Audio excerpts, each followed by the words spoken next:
I'm Craig Kenneth, a relationship coach and a psychotherapist. Every relationship is different and every breakup is different. Work with me and you'll get professional help on your situation. And if you're in no contact, focused on personal growth, my workbook series, The Knowledge, will help you make changes like you've never made before. Available now at AskCraig.net.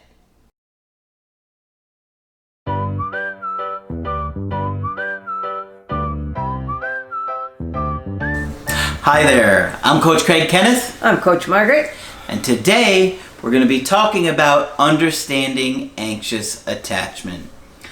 Now, many of you guys that have been on the channel have heard us talk about anxious attachment styles and what an attachment style is. And we're always looking for new information or things to say differently to help you really incorporate the information and use it to gain insight into not only yourself but your situation.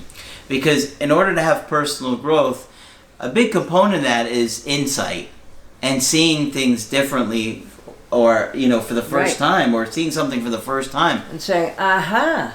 And so we like to share articles like the one we have today, because many of you might hear something slightly different than what we've heard before or said before, and you'll think, oh, I didn't think about it that way. Mm-hmm.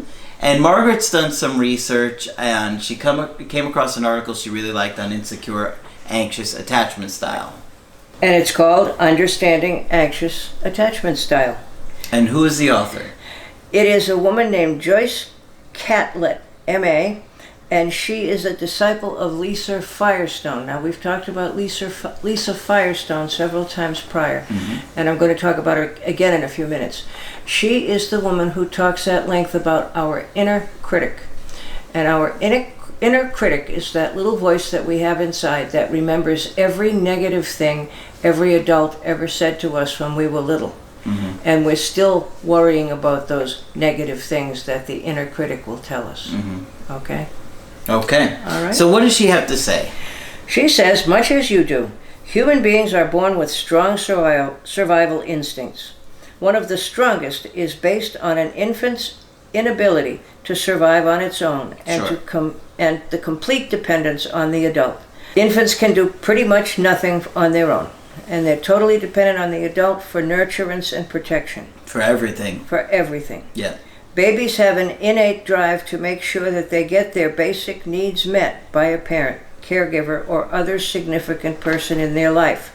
I believe I recall you talking about your little daughter kicking her legs when she was not being tended to fast enough. Okay?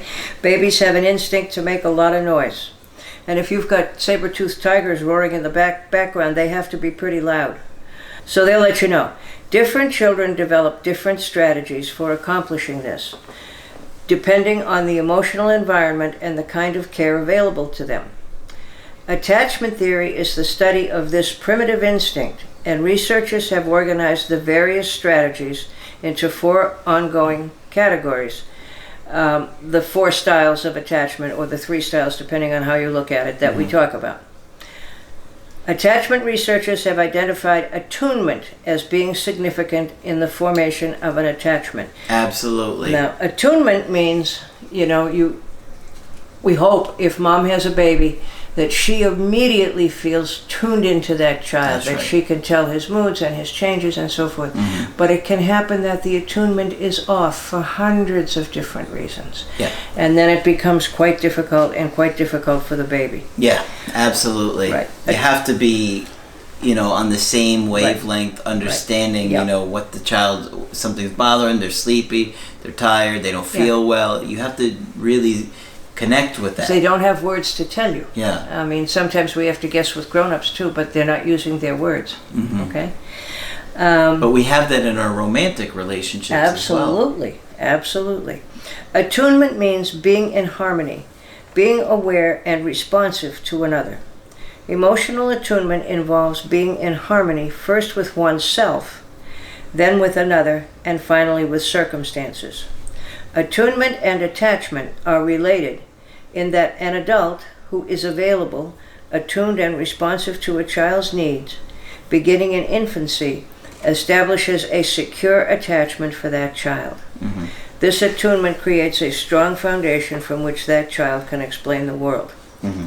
A lack of attunement or misattunement from a parent or primary caregiver results in an insecure attachment developing in the relationship with the child. Absolutely. Right. So the more your parents give you love, affection, attention, they pick you up when you're crying. That's right. The nonsense about letting a child cry is absolutely the worst thing you could do. Yep. I grew up hearing about Dr. Spock, who said you can spoil them if you pick them up. You can't spoil an infant. No, they cannot. They don't operate like that. No, they don't. Always pick up your child as quickly as possible and Yes. tend to their needs. Right. Because if you do, they're going to be able to become a secure, healthy adult who won't need you constantly, as opposed to if you don't teach them how to take care of themselves and feel that love, you're going to deal with a nightmare of a teenager. Oh, yes, and maybe worse than that when they turn into a failure to thrive young adult. Yep. Yeah.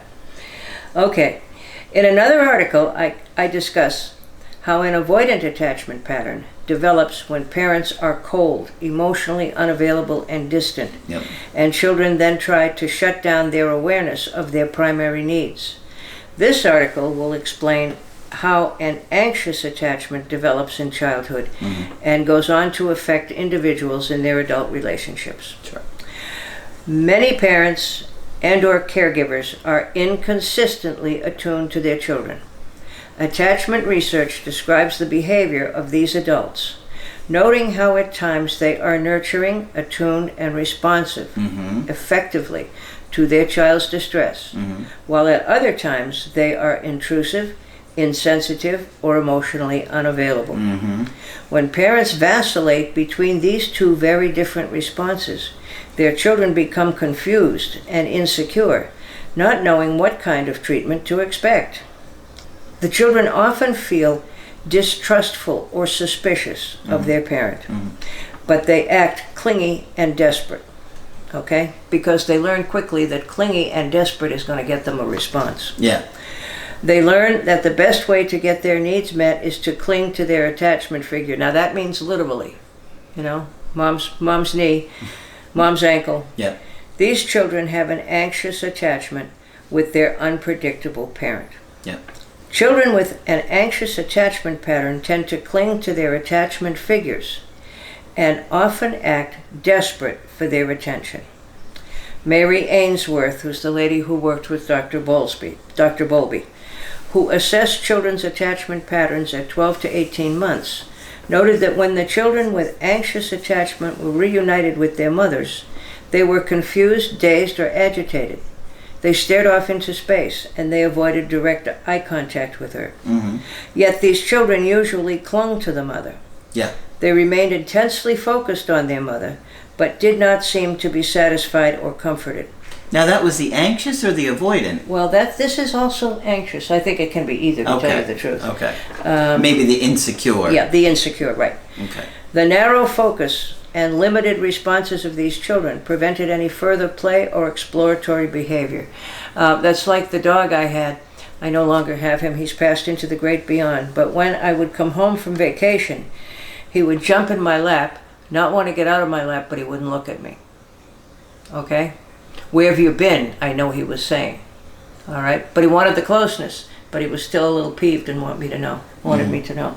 So the child would be similar, anxious that mom had left the room, but not sure to take the nurture when she came back. Yeah. Okay? A number of factors can contribute to the foundation of anxious attachment between parent and child. The main factor in a child developing an anxious attachment pattern is inconsistent attunement in relationship with their primary caretaker. Yeah. Okay?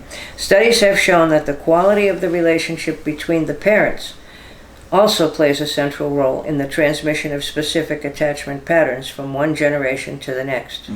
I know it will not be a surprise to anyone that we find people who have had 3 generations of anxious attachment, okay? Because we tend to parent as we've been parented, okay? Sure. Yeah, absolutely. Now, that's why awareness is key. Right. Now, Lisa Firestone is an old friend of ours, and she talks about the inner critical voice that we all have. And whatever your problem is, the inner critical voice will point it out to you every day, every minute, if you let it. So if you're an anxious partner and you're worried about losing your love attachment, your love interest, the critical inner voice is going to be saying to you, well, you're so clingy. How could anybody put up with you? Yep. You're so needy. You're a pain in the neck. It's no wonder you've had 4 boyfriends in 3 years. Okay? So there's always the inner voice that we have to do business with. And Lisa has informed us before that the first thing to do is to note that the inner voice, the critical inner voice, is right there. And then to challenge what it's saying. Okay? But it may be saying things that mother said to us or that other early figures have said to us. Okay? So beware. If you are anxious, you have to be aware of the inner critic. And we see so many anxious people beating themselves up and blaming themselves entirely for a breakup. Oh, absolutely. Okay? Don't let your inner critic help. You can do it okay all by yourself. Yeah, exactly. All right. Okay, so hopefully this gives you a little bit of insight and understanding, something to think about, more about how that early attachment really impacts how you are in romantic relationships. Right. Because the more you hear it, think about it, and become aware of it, the more likely you're going to be able to identify when you're doing something or your partner's doing something and what their needs might be or your needs might be, and how to, act like an adult and repair it. But it's very hard if that's been your basic instinct that was kind of ingrained. It'd be good if the lady we talked about earlier could say, well, he's been out of work for 4 hours now. Maybe he's busy, and the fact that he hasn't called me doesn't mean he's leaving me. How could I come to the conclusion after only 4 hours of him being out of work that he's leaving me because he hasn't called? That's not reasonable. Yeah, exactly. But it takes work to get to that point. But what you feel is the panic. Yeah, the primal panic. The primal panic, and you want to make it go away, so you want to call him and bug him until he really is annoyed with you. Exactly. Right. All right, so hopefully you found this one interesting.